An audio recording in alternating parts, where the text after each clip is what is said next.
Лидерите са младежите на тази делегация, която идва тук в Италия с ясна и конкретна цел да подобрят допълнително вече отлични отношения между Италия и България. А днес направихме едно вълнуващо посещение в президентството, двореца Quirinale в Рим. Двореца е сградата дома на италианци и е президентството на Италия. Емоции силни, вълнение голямо, включително в мен, който съм италианец, но влязох в едно място, което пази не само история на нацията, а дава ясен знак на Съединената Италия. Програмата Еразъм дава възможност за обмен. Това е целта на това посещение на младежките гвардейски отряди, но с какво то ще допринесе за по-доброто бъдеще на момчетата и момичетата, които участват в този проект? Аз мисля, че Италия и България не са само държави партньори. Те имат обща история и дори по време на посещението в президентството сме чували процеса на освобождение и на съединението на Италия.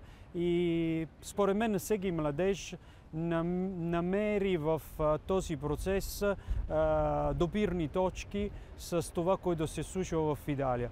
Нещо повече според мен, че много личности от една и от другата страна, от италианската и от българската страна, са участвали взаимно в този процес. Скоро, благодарение на един приятел, който е бил преди няколко години посланник на Италия в България, се запознах с фигурата на Ериго де Губернатис, италианския консул в Русе по време на руско-турска война.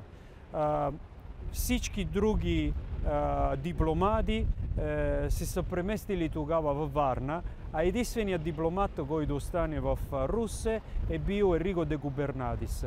И внимателно искам да забелязвам следния факт, че той не остане само защото той го е решил.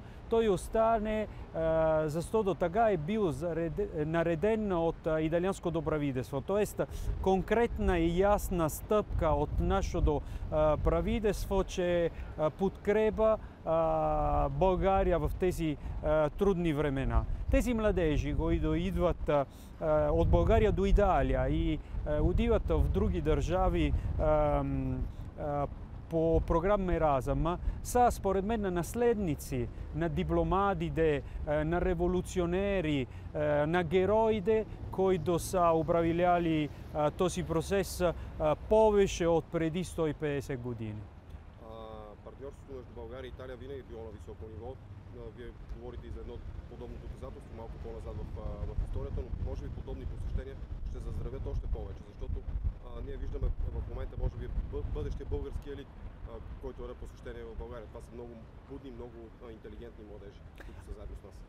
Вие казахте много добре, елита на България. Тези хора, тези младежи, по време на тези посещения, тези срещи в Италия, защото освен в президентството ще посетиме най-важните институции, защото ще отидеме в Сенат, ще отидеме в няколко министерства, да включително външното министерство, ще посетиме университета, един от най-важните университети в Италия, а тези младежи ще посрещнат други младежи и от тях ще научат и те ще ги научат. А тези младежи утре ще бъдат хората, които ще управляват нашите държави. И това означава, че отношенията, които ще развиваме тази седмица, те ще ги използват да създадат предприемаческа среда обща. Може би ще се превърнат идеите, които се раждат днес в младежки или общи политики на Народно събрание през 10-20 години. Може би изглежда банално, някой от младеж, който е в делегация, след 15 години ще бъде министър-председател, и от другата страна някакъв студент от университета, министър или държавната глава. И ще си се обадят по телефон и ще кажат: помниш ли, приятелю, ние се видяхме като студенти преди 15 години, и всичко ще стане по-лесно. Отношенията наистина са отлични. Позволете ми да ми кажете, че след матча по волейбол вчера са още по-добри. Съжалявам за България, но все пак второ място си е постижение. Абсолютно, съгласни сме с това. Благодаря много.